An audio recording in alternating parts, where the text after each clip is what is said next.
So I have to set the scene here. So it's about 94, 96 degrees in New Jersey. Brad and I are leaving the Reuben Awards, and I've got 4 or 5 bags, and Brad's got 3 or 4 bags. And Brad kindly says, hey, I'll give you the ride to the airport. Let me go walk a couple blocks to my car. I parked it 4 blocks away or so, and I'll bring it back to the hotel. We'll load up the bags. First of all, this is a kindness as a friend, because not only is he taking me to the airport, which is nice, on his way to Philadelphia, he's offering to walk in 94, 96 degree heat. Granted, it would have been without bags, but I'm going to wait with the bags. He's walking kindly through the heat to go get that car and bring it back, and I was so touched. Yeah, well, that's me. I'm a great guy. I'm a prince. So I've got my ticket in my pocket from the parking garage, and actually it's in my wallet. We got to start there because I'm very organized, Dave. And I've got my ticket in my wallet, and I walk 4 or 5 blocks over to the parking garage, go up to the 2nd floor. I find my car, and I walk over, reach into my pocket, get the parking ticket out, and I realize that the key to the car I left in the bag over with Dave, where all my bags are, because I didn't want to carry all my bags in the heat, right? So I'm like, God darn it. So I call up Dave and I say, listen, just hang out for a couple more minutes. You're going to see me in about 5 minutes. I left my key in the bag that's over there by you. So he's like, oh, great. What were the chances, right? So I walk all the way back. I walk in. I'm working up a pretty good sweat now. Well, can I pause you? Because this is actually a point of detail that needs to be included. Yeah. Brad is wearing a very lovely silk dress shirt, because we're coming off of a sorty dressy weekend. He's got a silk, I think it's silk, it's silky-esque. It's a silky cotton if it's not silk. I wore it because we were going to be taping the live show, and I wanted to look good because the last time we taped the live show was at the Schultz Museum, and I looked at pictures of myself and I said, you know what, Geiger, you could dress a little nicer. So I had that really nice purple dress shirt that I'd gotten, and I was like, I'm gonna wear that and I'm gonna look good. Right, and so what you need to know is he walked fast 4 blocks away and then came back for walking fast 4 blocks away in 96 degree heat. So now my little purple grimace with that purple shirt is starting to get sweat stains in all the wrong spots on that shirt. Well, and we might as well be honest about it. I bought that shirt back before COVID, and I've lost a significant amount of weight since I bought that shirt. Yes. But the shirt was a little blousy on me. Let's put it that way. A little blousy. I mean, from the range of fits you like a glove, this was more in the range of fits you like a circus tent. Like if Barnum and Bailey had said, like, sir, could we dress you for today's event? I was walking back to the hotel. A guy on the sidewalk said, excuse me, could I make you feel at home? And I said, sure. He goes, boop, boop, boop, boop, boop, boop, boop, boop, boop, boop, boop. So I come all the way back. I said, you never believe it. I forgot my key, and we're laughing about it. We have a chuckle at this point. This is still chuckling, you know. A good little chuckle. Yeah. And I turn around, grab the key, and walk back to the car. 5 blocks in the blazing heat. I go up to the car. I've got my key. I reach into my pocket, and I don't have the ticket. And I'm like, son of a gun. And as you can believe, I said son of a gun. Yes, it was no other phrase than that. It was very G-rated, yes. And I immediately start tearing my pockets open, putting things on the hood of the car, disassembling my wallet, looking into every spare pocket, looking around. This parking ticket is nowhere to be seen. And now I'm like, I cannot call Dave and tell him that I lost the ticket now. He's going to be looking for a new co-host by Monday. This is horrible. And I look and I look and I look and I can't find it. So it's like, okay, I've got to call Dave now because now I'm panicking because this is terrible. So panicking because He's parked in a structure that has a sign that says you lose the ticket, you pay the maximum monthly, which was what, $350 or something? Right. It's yeah. And so he's panicking. So not only on this next walk back, not only is he walking through 96-degree heat, but now he's got this kind of a flop sweat with the threat of a $300 bill coming at him. So now what was a slightly unsightly sweat lines, that circus tent looked like all the Barnum and Bailey animals decided to sweat at the same time. And this purple shirt is it's amazing when he walks back in. And not only that, I've got heat sweat and flop sweat mixing, Yes. right? I've got two different types of sweat. I look like a crazy person because all the way back, I'm scanning the sidewalks. What is that? Oh, that's a Kleenex. Oh, that's a discarded mask. Oh, that's a receipt. Scanning the sidewalk for this thing that I lost. We get all the way back. Dave and I searched the lobby, we searched the parking lot, and we can't find it. So finally, I'm like, listen, we just got to go back. They're going to charge me whatever they're going to charge me. There's nothing I can do about it. Dave goes, if they charge you the max, don't worry, we'll split it. I'm like, no, I can't do that to you. He says, no, I insist. And I'm like, I don't want to be responsible for that expense. By the way, can I just tell you that was a friendship moment? I was like, no, we'll split it. And I was sincere about it. You were going to drive me to the airport, and I was like, oh, we're going to split it. But in the back of my mind, in a moment like that, you're like, my dumb friend, now I'm at $150. Yeah, why did I become friends with this guy? Yeah, it's starting to cost me. So we get back into the car, and we go to the booth. Now, of course, because it's the year 2023, nobody's in the booth. It's all automated. Yeah, that's right. So now I've got, like a schmuck, I've got to call somebody and say, I lost my ticket. You got to come and let me out. And she says, where are you? And I go through 3 iterations of trying to tell her, like, the cross streets. It turns out that this parking garage has a code. And if I look in the right place, I see the code. She says, oh, I see where you are. She says, I'm not there, but I'll be over in a few minutes. You're just going to have to wait. I said, fine. So about 5 minutes later, she comes trucking along, and I apologize. And I say, listen, I'm so sorry. Just, it's going to be what it's going to be. At this point, you're also turning on the Brad Geiger charm. It was a lot of humility. It was a lot of cracking jokes. A lot of I'm for real. You really had it turned on at that moment. Yeah. So I give her my credit card, and she says, she hands me back the credit card and the receipt. I hand her a tip for walking over. I had a 20 in my pocket. And I'm like, I'm so sorry I had to make you do this. I feel ridiculous. Here, lunch is on me. This is for you. Thank you. I hope you never have to deal with anybody like me again. And drove off. And come to find out, somehow, you know how we got a phrase about somebody in my family that falls into shit and comes out smelling like a rose. Well, even though you can attest, sitting next to me in the car, I was not physically smelling like a rose. I looked at the receipt. She'd only charged me for one night. She did. And that's why I say I think the Brad Geiger charm is worth every penny, because you would park there for 3 days and ostensibly could have been charged for the whole month. I think a little smile, a little kindness, boy, that went a long way that day. Brad Geiger saving the day with a 1-day fee for parking. It would have done nobody any good to get upset at that point. Sometimes you just got to look at somebody in the eyes and say, you know what, I'm an idiot. So really, the only person that came out a loser in this entire situation was the pit stains in that purple shirt.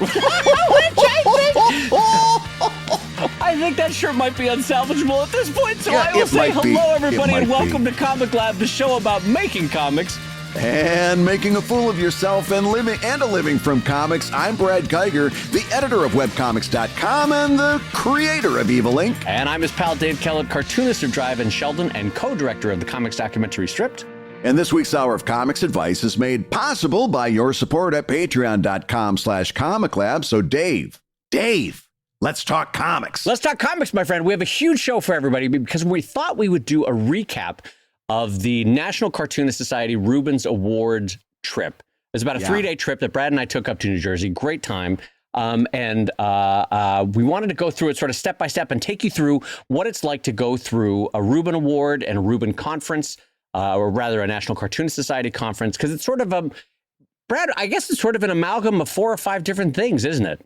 Yeah, it's an interesting organization. It's the world's largest organization of professional cartoonists. We found out it was started in 1946, and just recently, under the presidency of Jason Chatfield, just recently, they redid their bylaws that were written in 1946 that were kind of keeping the organization from changing in certain ways and adapting. Yes. So they had to go through all of the time and the expense and the headache of rewriting their bylaws that go all the way back to 1946. Yeah, and good on them for doing it, because Brad and I, especially me, really sensed change in the air with the NCS this trip.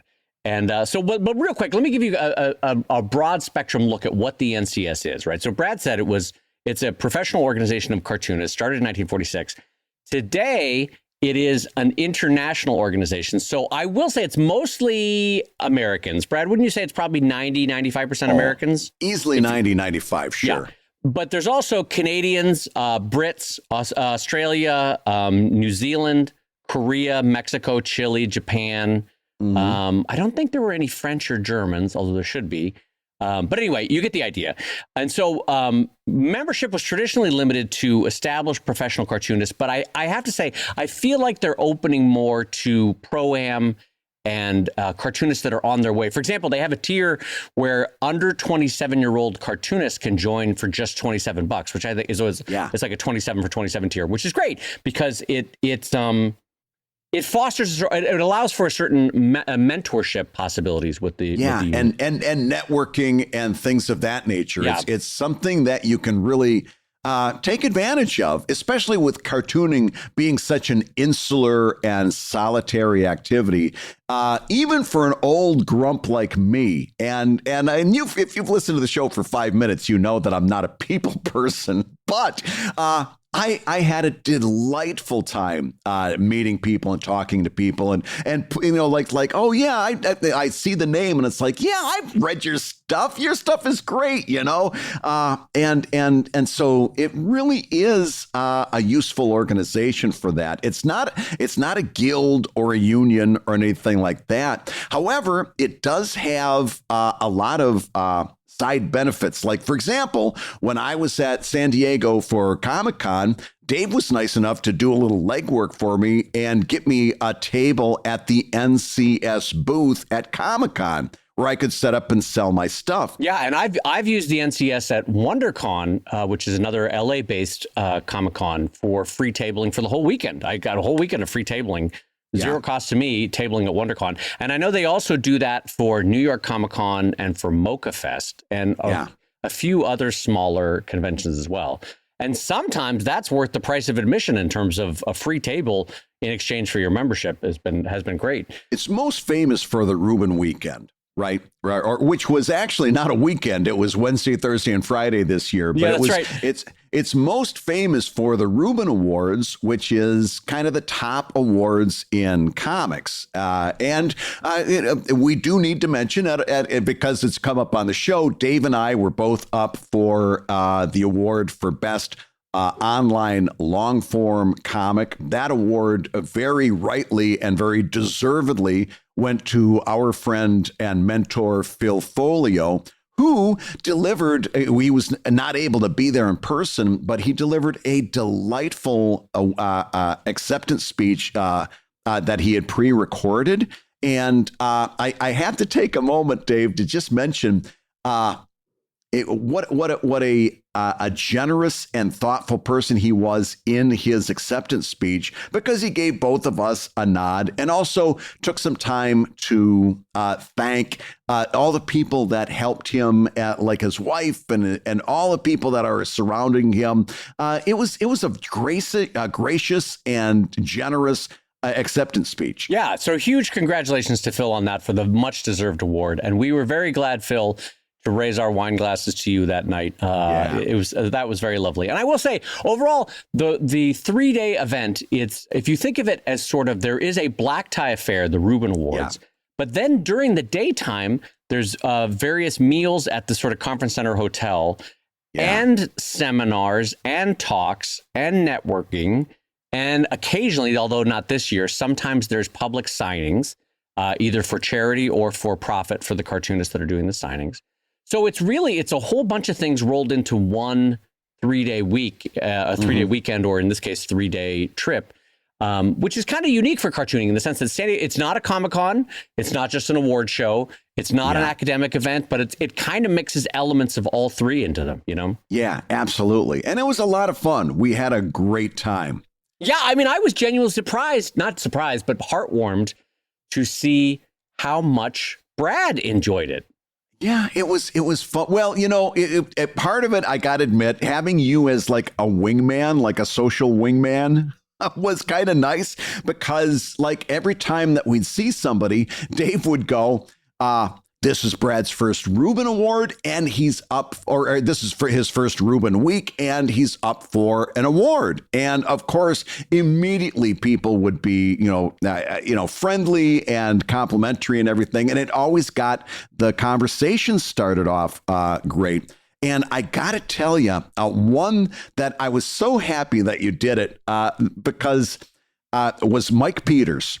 We went up to Mike Peters. Mother Goose and Grimm, yes.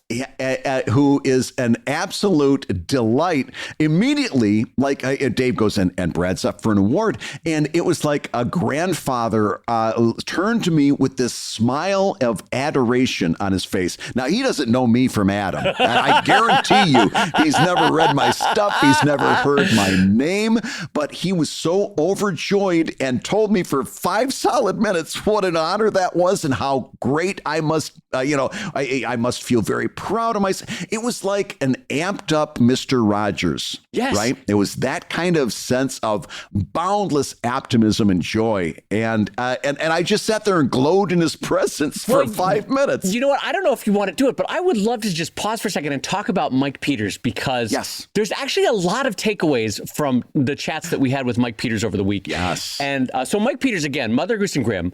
I don't want to put an age to him, but I would say, if I'm guessing, Brad, 70s to 80s, I'm guessing with Mike Peters. In that zone, it's got to be because his work has been around forever and a day. He has the energy of a 14-year-old in that he's bounding around the room. He's smiling. He's energetic. He's incredibly optimistic. He overwhelms you with kindness and optimism, right?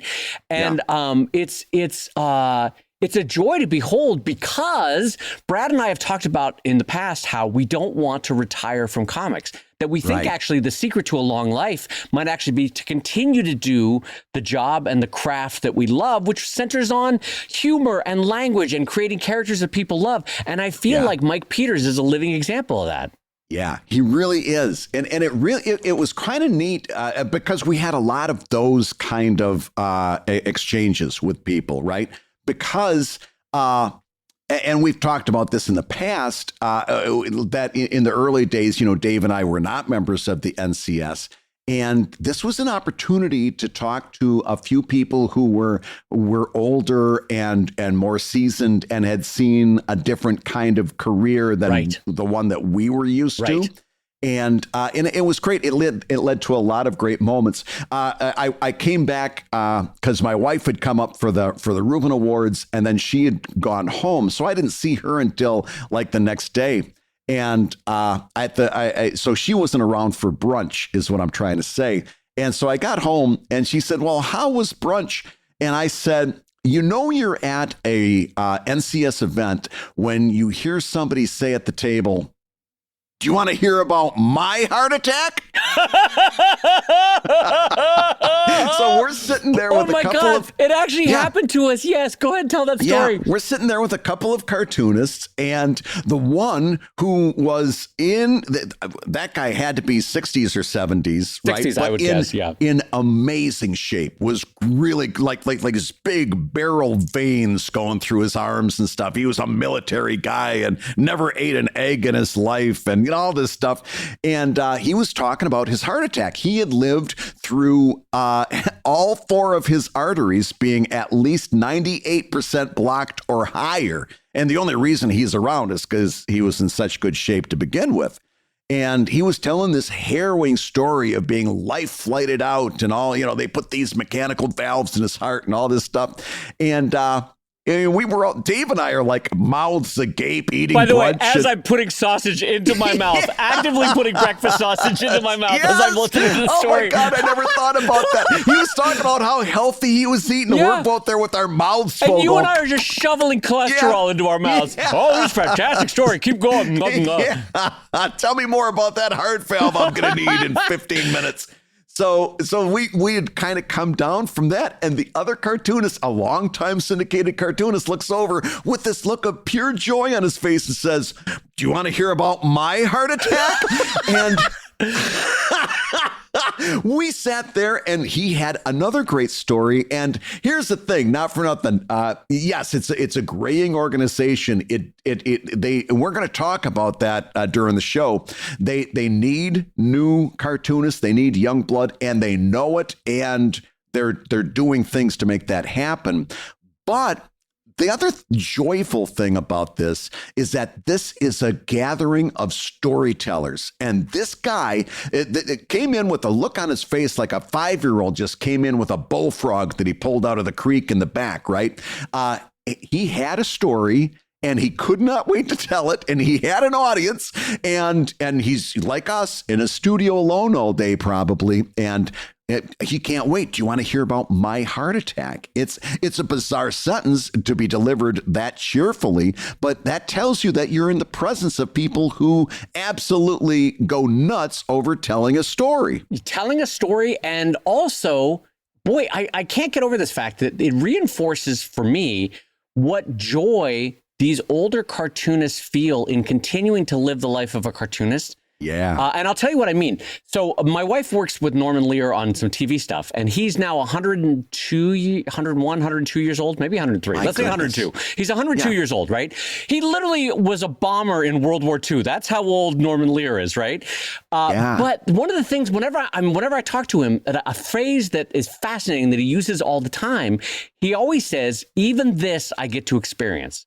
Yeah. Which is a great and wonderful way to say, you know what? It could be worse. I'm alive. I'm experiencing it. And to me, that's what these cartoonists were talking about with their heart attacks. Is they're like, let's turn this into a positive. Let's make a story out of this. Was it shitty? Absolutely. Am I a storyteller? Absolutely. Let's make this a really entertaining story. And they did it as we shoveled cholesterol into our mouth. As we sat there with a mouthful of sausage saying, "Tell me more." So let's that leads us right into the need of the NCS needing young people, right? Yeah. And they know it. Jason Chatfield, again, is the outgoing president. He shepherded the NCS through a ridiculously difficult time, that being COVID, and kept the organization afloat, which was a big enough challenge, but also instituted some changes like those bylaws and has gotten the ball rolling, like the 27 Club, where you can join if you're under 27 for $27. So he got a lot going, and now the new president, Karen Evans, the writer of Luann and Greg Evans' daughter. She's the new president, and she really can see the need to keep this going. This organization has an intense need to change, and the leadership gets it. Here's my question to you, Dave. What do you think they need to do to become more attractive to the next generation of cartoonists? Well, that's a really good question. I mean, part of it is already happening in the sense that when you and I were coming up, I think by whatever stroke of luck, for some reason, I was welcomed into the NCS, but a lot of people in our generation were not. And it unfortunately sent a message out that kind of was broadcast loud and clear for a couple decades there. Yeah. But like younger cartoonists, web-based cartoonists, online cartoonists need not apply. This is a print organization, and we were saying like, hey, ladies and gents, the world is changing, and your jobs are disappearing. And now I think undeniably those jobs are not just disappearing, they have disappeared. The editorial cartoons are not coming back. The syndicated jobs are not coming back. The magazine illustration and comics jobs, aside from the New Yorker, are not coming back. And so the organization has, I think, put out the signal to a whole next generation, kind of leapfrogging us, frankly, more of Sarah Anderson's generation and Nick Selleck's generation, saying, you are welcome. We value what you bring to cartooning, and please come on board. And they're starting to, and that's delightful. So in part, I think, and I don't mind being a Pied Piper for it, is saying to my generation, the gates are wide open now, because all the 80 and 90-year-olds that were kind of holding the organization back with rules from the 50s and 60s are gone now, unfortunately, and rest their souls. But from COVID and all sorts of things, and from time itself, they're gone now. And now the organization, I feel it in my bones, is ready to change. Yeah. I mean, and making that point about the older generation kind of being gone now, I still remember the story about one of the illustrators that was a member of the NCS saying that if they do let web cartoonists in, we should have to pay double for our dues, because since we use computers, we don't have to buy pencils. We didn't have to buy art supplies, right? So we should have to pay double. And that, you won't find anybody peddling that kind of crap, right? In fact, most people now, and in fact, everybody I talked to was like, oh yeah, tell me more about what you do. You know, this is, and of course they were also, there's not a whole lot of them that are print solely, you know, they're on the web too, they get it. And it turns out we had so much to talk about. Yeah. And so you asked a question before, Brad, and I guess I didn't really answer it, but you were saying, what does the NCS have to do to attract younger and fresh professional cartoonists into the organization? And I'll tell you what I think they have to do is, when I first started going to the Reubens 15, 20 years ago, a lot of the weekend was, hey, we're all rich and we do a lot of golfing. Let's get together in our tuxes and have a scotch. And then we'll do talks celebrating either people of our peers or slightly above us that are 60, 70, 80 years old, right? And so there was no utility in the weekend. There was a lot of networking, but there was no utility in the weekend. It didn't benefit you to spend all this money to go to a Reuben's Award or to be part of the NCS. And now what I'm sensing already is changing is, so many of the talks that we had this past weekend at the Reubens were utility talks. And we'll get into it in a minute, but Anders McMeal gave a talk that, my God, if I can implement what they've taught me this past week, it might be a $10,000, $20,000 difference in my financial year next year, you know? So there's that. So the talks are more utility based rather than like backslappy and, hey, aren't we all great kind of a talk. And I think things like the free tabling at conventions, i.e. you can make money as a cartoonist by being a member of the NCS. The discounts that they're getting from Wacom now, which you can get a Wacom for an NCS discount. What I'm getting at is making it more of a utility-based organization where, like, join because it will benefit you in these 14 ways. Right. I think that's how they attract younger people. What do you think? How do you think they attract younger cartoonists? Oh, I think it's that and the networking, because as they expand, you know, their ranks and their roles, I think there's going to be a lot of opportunities for not only networking at the Reuben event, right, where you can sit down and talk to somebody who might be working for like a young adult graphic novel for Graphics or Scholastic, and you want to talk about, you know, you just want to pull that person aside and say, okay, tell me everything about how that works, right? I'd love to know more about that and those kind of conversations. But also you have regional chapters where they have Zoom meetings where you can kind of get into a little studio chat with other people in your area that are doing comics, and you might find somebody that's nearby that you might want to, you know, have lunch with sometime and talk shop. So they've got those regional meetups that they're doing on Zoom and in person.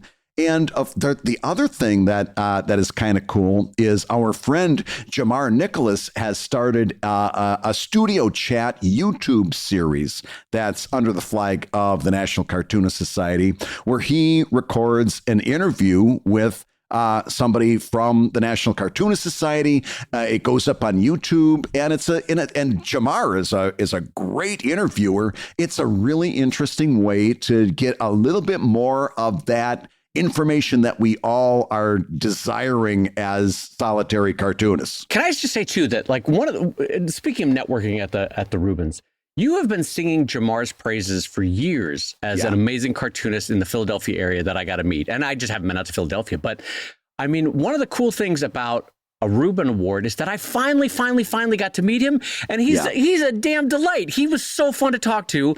I can't wait to bump into him at more events. I was like inviting him to Comics Camp in Alaska. And we very much got to get him on the show because he was so fun to talk to.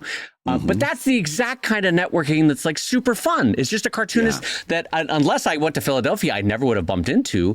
And what great conversations we had. But here's the thing though, Brad, all across this Reubens week where we were in New Jersey, I kept saying, God, I wish Erica Moen was here, or Dylan McConis was here, or Danielle Corsetto was here, or so when we were talking to Jim Davis, and we were joking around about his fireplace in his studio, right? Jim Davis of Garfield. In the back of my mind, I was like, gosh darn it, Scott Kurtz should be here. Scotty would love to talk to Jim Davis and over a glass of scotch. And we would be laughing and talking with Jim Davis. That should and could be happening now. And I'm glad that the NCS is finally opening up their doors to people of our generation and younger, because that's freaking fun to have all the people that we love in comics. Like, I want to get Carl Kerschel there talking to Mike Davis. That's a fun or Mike Peters. That's a fun conversation to imagine. Oh my God, yes. Oh my God, yes. Yeah, I mean, you can definitely see some great things on the horizon for the NCS. Just this past week, you saw just the beginnings, the nascent period of a potential for that organization to really have a second life, a whole rebirth. And I'm kind of excited to see it happen. Hey, if you're listening while you work, take a minute to stand and stretch. And while you're doing that, we're going to tell you why you should join us on Patreon. When you do, you're going to get hours and hours of podcasts that we recorded just for backers. And exclusive Patreon posts that go even deeper on Comic Lab topics. And access to our exclusive Discord server, which is a thriving community of professional cartoonists. So you can support the show you love and get tons of actionable resources for your own cartooning. And listen, if you can't swing a pledge this month, we get it. No worries. Yeah, listen, you can still support the show by rating us wherever you get your podcasts. Just leave a 5-star review and a few kind words. That, along with mentions on social media, is incredibly helpful. Now, everybody, let's talk comics. You know, Brad, one thing we have to talk about is the fact that I bought some original art over the Reubens week that I haven't yet told my wife about. You haven't told her? So the NCS has a charitable arm called the National Cartoonist Society Foundation. One thing that it does is it gives out an annual $5,000 scholarship to a college student who's of tremendous talent. And then it also, I think the foundation supports cartoonists who have fallen on hard times, either later in life or because of a career mishap or this or that, right? So the foundation's, I like the foundation. And anyway, they held, well, you could describe it, Brad. They held an auction for all sorts of donated original art in comics, right? Yeah, they had tons of, and it went from comic strip art to comic panel art to comic book art. Lots of original art. Lots of very kind people were clearly donating it out of their own personal collections to sell. Yeah. And it was all of the funds, all the proceeds were going to the National Cartoonist Foundation, which is kind of like a secondary wing of the NCS that does a lot of charity works and stuff like that. Right. So the money was going to support the National Cartoonist Foundation, and it was just filled with gorgeous, gorgeous works of comic art. Yeah, there was a Jeff Smith bone piece that was kind of splash pagey, and it was really pretty. And I was like, oh, maybe I'll get that. And then the price went to $8,000. And I said, nope, maybe I won't get that. And so then I personally turned to the Stan Sakai piece. There was an Usagi Yojimbo piece that was, again, like a splash pagey piece of Usagi. And I was like, oh, I'd love to get a Stan Sakai. And by the way, the line work was chef's kiss perfect. Stan's so good. I was like, oh, I'm going to get a Stan Sakai piece. And then the price went to $9,000. And I said, well, I'm not getting that Stan Sakai piece. Not going to do that. Yeah. So my fallback piece was there was a Simpsons spread on how to draw Radioactive Man that David Silverman, the longtime director of The Simpsons, had drawn. And I don't know if you know this, Brad, part of my comics collection, my personal collection, is I love to buy meta pieces about cartooning. So cartooning about cartooning, you know what I mean? Yeah. And so I really wanted this Radioactive Man piece, and I won it, which I was very happy about, although it was $650, and I haven't told my wife that I spent $650 yet on it. So that'll be a conversation maybe for the weekend over a glass of wine when the mood is nice and relaxed. And I'll just kind of mumble to myself, oh, by the way, I bought a piece of art for $650. About $650. Yeah. But it's going to be fun to frame up because it's actually multiple pieces that are like, first you draw the line of action. And then David Silverman drew a bunch of bubbles, like, you know, the sort of the bag and pipe technique of cartooning, you know, where you do the chunks of matter around the line of action. Muscle and body mass. So he does he goes, first you draw the line of action. He goes, then you draw the circles of action. And it's just a bunch of circles. It's great. Anyway, so I bought that piece. Did you have any pieces that you had your eye on? So I wasn't going to buy anything because the entire weekend was like, oh my God, I'm spending like a drunken sailor this weekend. And so I'm like, I wasn't looking at anything, but there was one piece and I looked over and it was an original comic strip by Bill Hoest, which you know as the creator of the Lockhorns and Howard Hughes. But this was a comic that he did called Agatha Crumb. About kind of like it was a little bit before its time. She was a rich corporate CEO. It was an older woman, kind of like she was a head of industry, and it was about her running her company. Right. This I think started in 19... Can I tell you, when you told me that night, because we both had a glass of wine in our hands, and you're like, oh, I'm bidding on the Host piece, and I just assumed it was a Lockhorns or a Howard Hughes piece. No, I did not. I've never heard of Agatha Crumb. It was a great comic. It started in 1977. It ended in 1996. So it had a good run. But the thing about it is, if you ever look at a Hoest drawing, his line work was absolutely gobsmacking gorgeous. It's more like graphic design than it is illustration. You know what I mean? Yeah. It's his art was just so good. And I've always been an admirer of it. And I really was not planning on buying anything. And I went and I looked at it, and the price was like, it was so low, I had to put my name on it. Sure. It was way lower than I think it was worth. And I'm like, oh my God, even Cheapskate McGee, I'm going to open up my wallet for this. And so I put my name on it, and I went back around a little bit later and I saw that somebody had upped me by 10 or $20. And it was John Hambrock, who you know as the creator of the brilliant mind of Edison Lee. Yeah. All right. So John comes around. He says, I see you're bidding on the Hoest piece. And I'm like, yeah, I couldn't, for what it was, I couldn't not. Besides, I love that guy's line. It's just so good. And of course, John felt the same way. So he says, well, geez, I don't want to outbid you. And I'm like, listen, then you're in the wrong place, because this is an auction. That's what you're supposed to do. But he's such a nice guy. He's like, no, I feel bad. And I'm like, no, listen, I as much as I love it, my life is not good. I was not planning on buying anything today. I'm not going to be upset.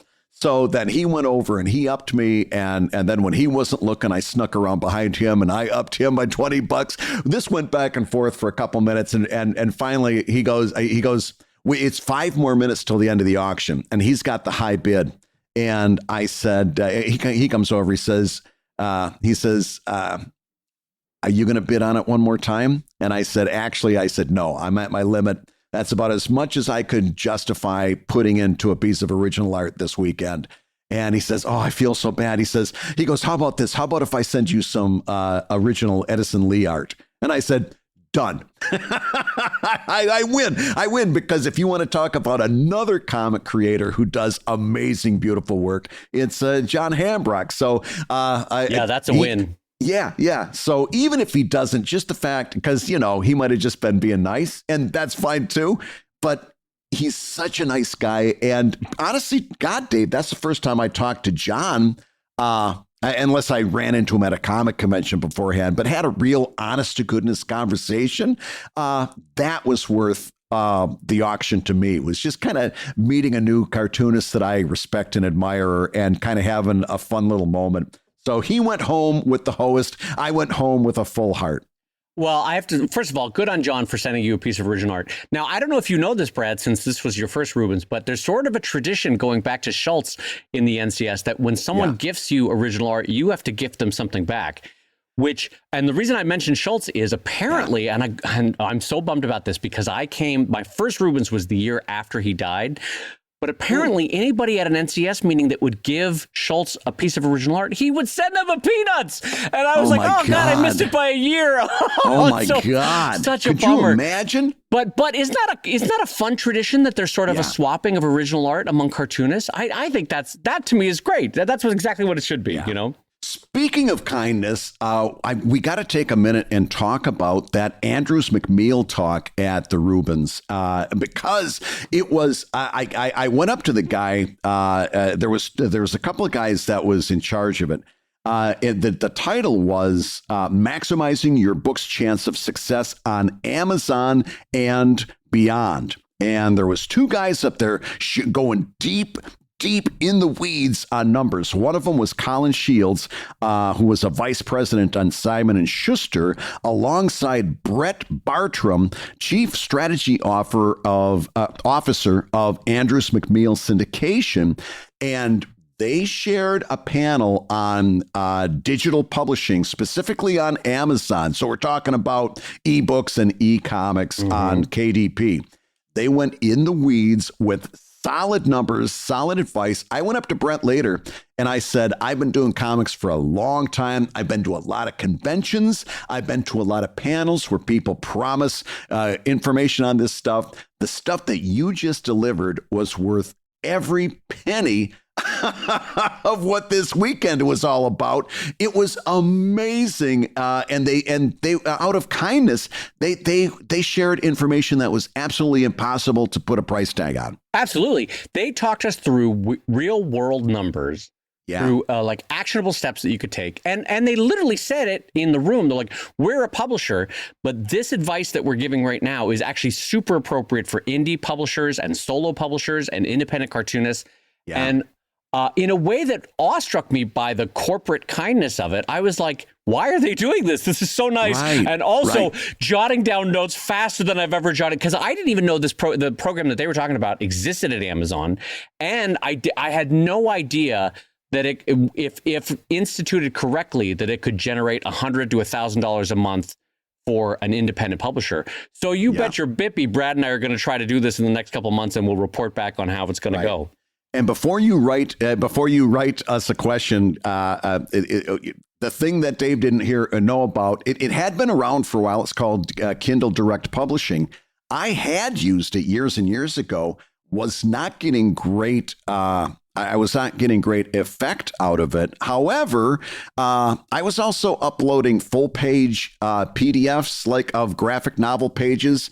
And what I sat there and realized as Brett was talking is that I could put up I think I can put up the smartphone edition of my comic where it's panel by panel and do a whole lot better than somebody trying to pinch and zoom a full comics page on their on a Kindle Direct piece. So the platform that they were talking about was Kindle Direct Publishing, but the strategy that they were talking about really was kind of amazing. Yeah, and specifically it was Kindle Direct Publishing, but it was Kindle Direct Publishing Select, which then puts you into the Kindle Unlimited program, which is basically, if I understood it right, is like a Spotify or a Netflix for books, where people could read any number of books that they wanted in this program. And apparently there are super readers in the world that just plow through books, I guess. Yeah. And what it does is it pays out at a page rate that's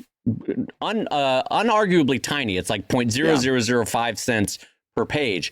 But what Andrews McMeel was talking us through, and we'd love to get them on the show to take us through it, is that if you set this up correctly with all the correct links to all your titles and all of your author things and all your keywords and all of your descriptions correctly, that it can in time and with enough books, so someone like Brad or I with 10 or 15 books, it can generate real income. So anyway, huge shout out to Anders McNeil, because first of all, what kindness to share that. They had no benefit to them to share that, and what a great talk it was. And Simon and Schuster too, by the way. I don't want to shortchange Simon and Schuster, but and also this is exactly what we were talking about before. About this is how you attract cartoonists to the National Cartoon Society. That was absolutely news we can use. Brad and I, no one in the room was taking notes more vociferously than Brad and I were. Just, oh God, must write quicker, you know, that kind of thing. Yeah, I was taking pictures of the slides that were up on the screen and putting them into my digital notes. You know, I was like, I do not want to miss a word of this because I want to go back and really concentrate on using that. You know, Dave and I are really big on actionable advice, right? You hear those words on the show quite a bit. This was really solid, actionable advice. Two guys going way in the weeds on numbers. It's what we always dream for in a panel like this. And I'll be the first to say, I walked in with the biggest sourpuss on my face. I was ready to be disappointed again because I've been disappointed so many times. Hey, here's how to maximize your chances of success on Amazon. Well, you know what? People love cats. Good night, everybody. And it's like, how many times have we been in a panel that's been that bad? And I walked in, we sat right in the front, and Dave and I had a puss on my face, and all of a sudden this guy starts talking, and my phone comes out. Dave goes, don't you want to bring a pad of paper, take some notes? I'm like, no, I don't. I don't want to take a pad of paper. I'm just going to be disappointed. I'll leave the notebook up at the hotel room. I got my phone out. I've got Notes Mode app open. My finger is tapping madly across the phone. This guy was amazing. And yeah, we are definitely reaching out and trying to get him on the show and see if he will do a redux of that, because, oh boy, does this guy know his stuff. Absolutely. And I have to say, and all kudos to Anders McNeil, by the way, who I like, the personalities in the McNeil family. I love John McNeil, rest his soul, when he was still alive. I love his family. They are a great company. I really like the folks that work there. And so there's that. But I have to say, this was the first time that I realized from a corporate level, someone realizing that cartooning is no longer a zero-sum game. That for Anders McNeil to succeed, I have to fail. Or, you know what I mean, Brad? Because we always talk about that you know, for Brad to succeed, I don't have to fail. So why not share everything we learn and do and work well on with not only one another, but with the podcast and with everybody? Like, pay it forward, because it's not a zero-sum game. And in fact, at some point, someone in the Discord server or one of our listeners in the podcast will share back with us some amazing bit of advice that will change the course of our career. And in this case, Anders McNeil did that for all the self-publishers and solo publishers and independent cartoonists. They said, listen, learn from our data. This is something that works if you do it right. And I give them huge credit for that. Yeah, absolutely. Big time. So as we're coming into a landing with this show, one more thing I want to talk about because it's so good. And it was weird. So the outgoing president was saying one of the things that he wanted to do was to eliminate the online categories for online long form and online short form. Because he said in the awards, just to clarify, in the Reuben Awards, and he goes, because now having that distinction, is kind of weird to have that distinction. Originally, they had it, to bring online people in, and he's like, I think it's time that it should just be comic strip and newspaper panel and stuff like that, or just panel instead of newspaper. Yeah. Oh yeah. I said newspaper, didn't I? And I'll be honest. Can I go first, Brad? Yeah, I was going to say, I wanted to parse this correctly. You go ahead. So, and I think with all good intention, they want to say, like, regardless of where it appears, the format of a comic strip is the format of a comic strip. And regardless of where it appears, a single panel is always a single panel. And a long form story is always a long form story, and a comic book is always a comic book, graphic novel. So it doesn't matter if it appears as a web comic or on Webtoons or on the New Yorker or Right. in your St. Louis Dispatch. It doesn't matter where it appears. The format is right. And I will tell you, when I was a younger cartoonist, that's all I wanted someone to admit in terms of award categories. I was like, I am doing the same thing with Sheldon that that Mother Goose and Grimm is doing, or that Garfield is doing. I am making a comic strip. It is 3 to 4 panels, sequential. There are characters. There's words above it. That's a comic strip. It is the same category. And what I found myself surprised by this time around was Jason very kindly, and I think admirably, is trying to change it to that. And I found myself lukewarm on it. I don't know why. I was like, I wasn't excited, but I also wasn't not excited. I was like, yeah, that's fine. My attitude was, yeah, that's fine. But 20-something me, 30-something me would have killed for that distinction to be removed. And now that I'm older, I guess I personally it didn't bother me anymore. I don't know. I don't know how to describe that. I had a negative reaction, and it took me weeks to emotionally walk through why I didn't like the idea. And it's like, well, you just being, contrarian. I am asking myself, that now they want to change it, and all of a sudden you don't like it, because again, like Dave said, there was a time when the NCS would not even let us join, and oddly enough, I've even come around on that a little bit. Like now, I guess now that I've got more perspective, I look at these guys that were not letting us in 20 years ago. And it's like, okay, I get it. The web was new. Everything was new. Things were scary. Things were upheaving. And change takes a long time. We wanted change 20 years ago to happen right now. And we see even the changes they're talking about today are going to take a while to do. Yeah. So with perspective, I guess I've softened on that a little bit, which is even hard for me to believe. But then it's like, okay, so why don't you want to see these award categories go away? In other words, why don't you want to see things? This is you talking to yourself now, right? Like, why do you, Brad Geiger? Okay, yeah. Why do I had a whole lot of conversations with the mirror, basically. Yeah. And it came down to this, is that they're not the same thing. We could have made that or tried to make that argument 20 years ago, but a syndicated comic strip and a web comic that is a comic strip are two completely different things. And to the extent that I would even say, even pushing forward, even with long form, the difference between a long form comic and an online long form comic, two completely different things. Not only does the syndicate, one thing we heard all week talking to these syndicated folks, well, my editor said this, and then I was talking to the marketing team about that, and the publisher said this other thing, and Dave, when we do a comic, we're the editor, unless we might hire an editor to give that stuff one last look before the book we're all goes those out. Hats, yeah. But we're the editor, we're the marketer, we're the promoter, we're the publisher. Yep. We're doing all of those jobs. We're also the printer and the distributor, right? So we don't have a team behind us. That changes how a certain number of things go. But even more than that, to the actual essence of what that comic is. A comic that's produced primarily for print, primarily for newspaper syndication, and we've talked about this on the show a lot, it can be written in a certain way. It can be written in such a way that you assume that the person read yesterday's comic because you've got a captive audience. That person gets the newspaper every morning and they read it every day, and your audience is captive. An online comic, by necessity, has to be written differently. You cannot do the same thing for a syndicated comic as you do for an independent comic that's published on the web. A web comic. It can't be written the same. They're not interchangeable anymore. A long form online comic has to be written in such a way that every update you're trying to find some way to bring that new reader in, because somebody's jumping into the story on page 13. You've got to have something, an inroad. I write my long form comic completely differently than I would write an actual graphic novel for print.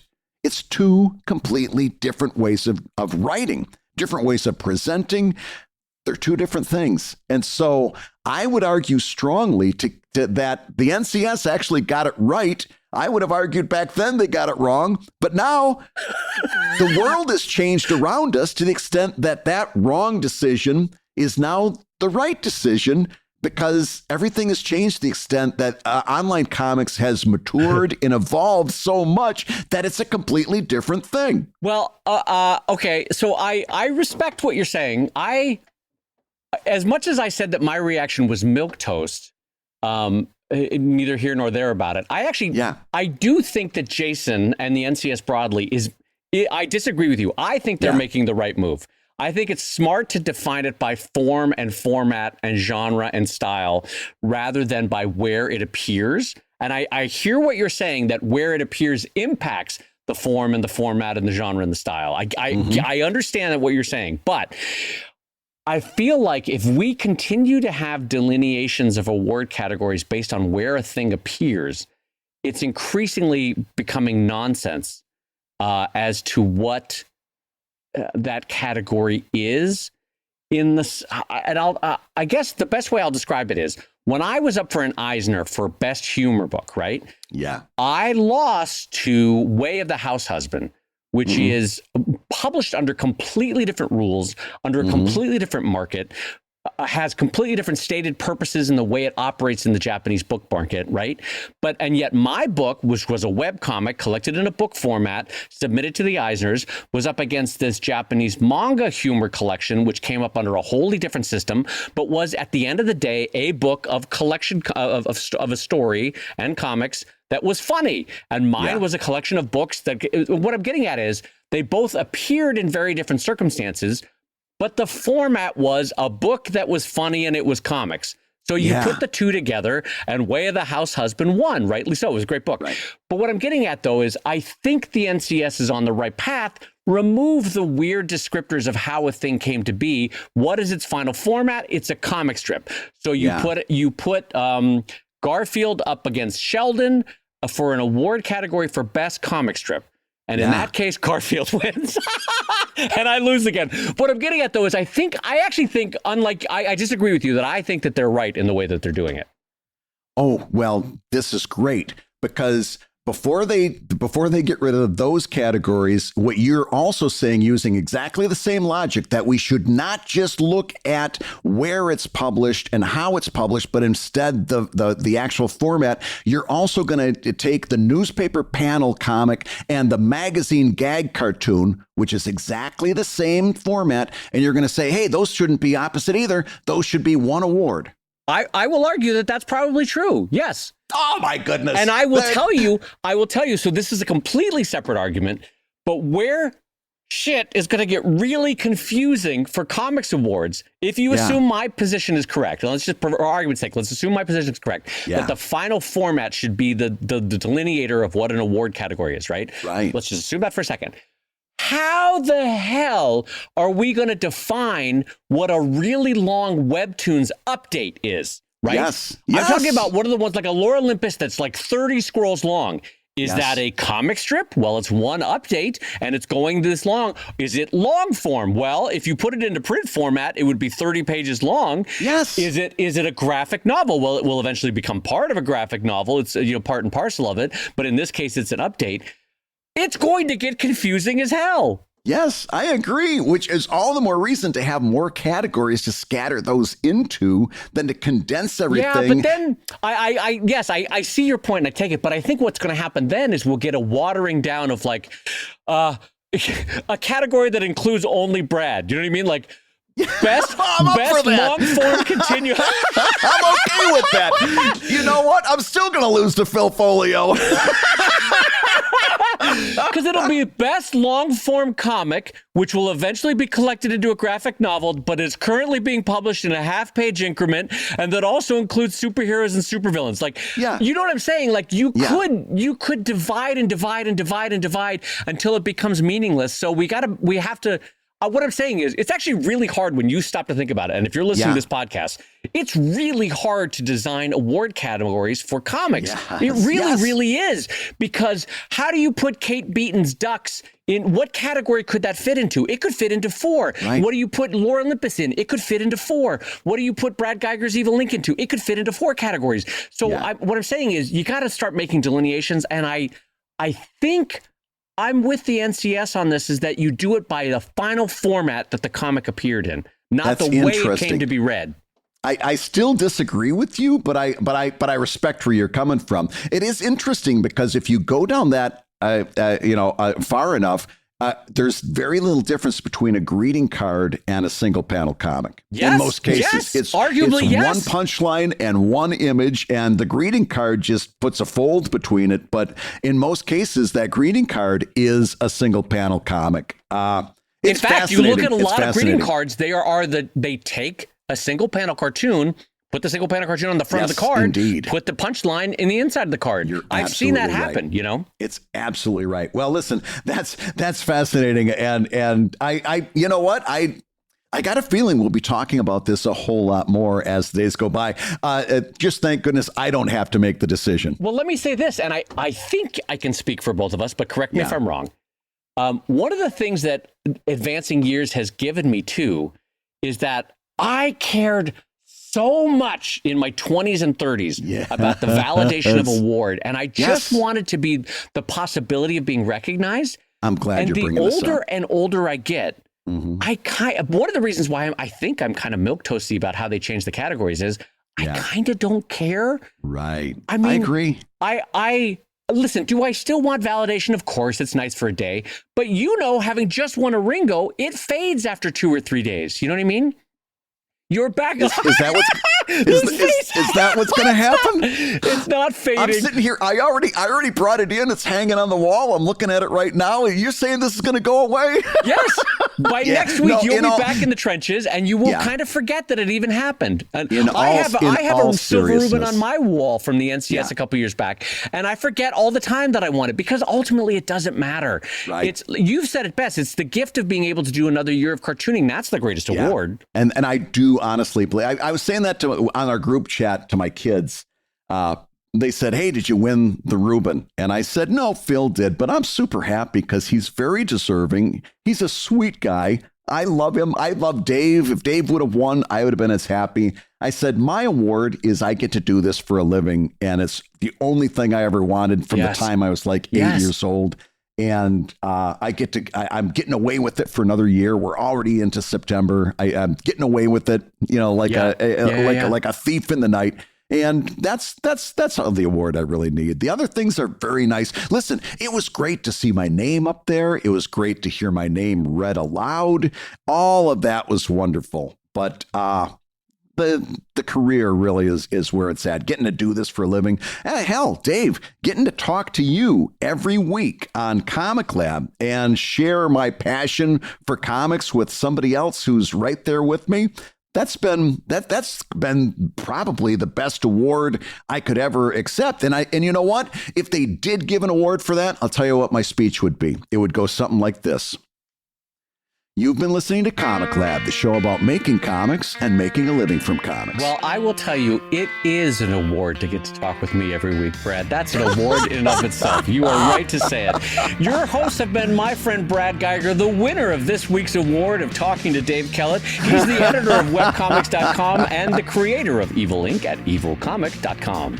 And my close personal friend, Dave Kellett, the co-director of the comics documentary Stripped and the cartoonist of Sheldon at sheldoncomics.com and Drive at drivecomic.com. And the Comic Lab theme song is used with permission from Andy Creighton at theworldrecord.net. And this episode was edited by Matt Woodard of Woodsong Productions over at www.woodsong.media. If you love Comic Lab, you can rate and review the show on Apple Podcasts, and you may hear your review featured on a future episode. And perhaps your review will sound a little something like this. Comic Lab is equal parts humor and web-based business advice with a dash of seasoned life experience. Dave and Brad encourage listeners to create the best online business they can. Though it's focused on online comics, the lessons are applicable to almost any online business. Full disclosure, Dave and Brad were talking about the joys and wonder of parenting, and they did make me cry.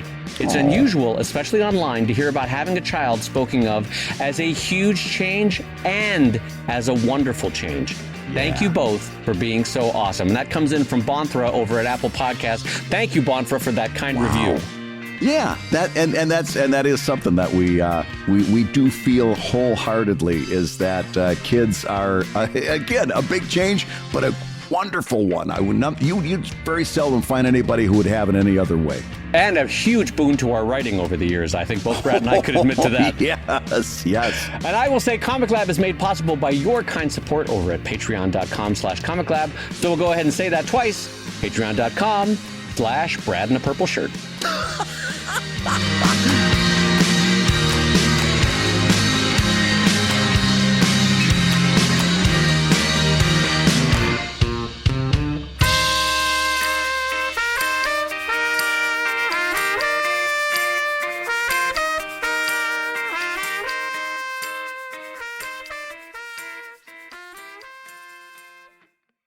That comment did make me grimace. Oh, I tell you what, that purple shirt, Brad's putting it on going, today I'm going to look as cool as Thanos. But then he walks out looking like Grimace from McDonald's. I did not realize how blousy it was, but later on I saw pictures. And you remember the Seinfeld episode about the puffy shirt? Yes. I was wearing a bona fide puffy shirt. Blousy, I got to tell you, if you describe a blouse as draping a purple satiny sheet around you and going to the National Cartoonist Society, then yes, I would describe it as blousy. It looked like I pulled the drapes off the wall.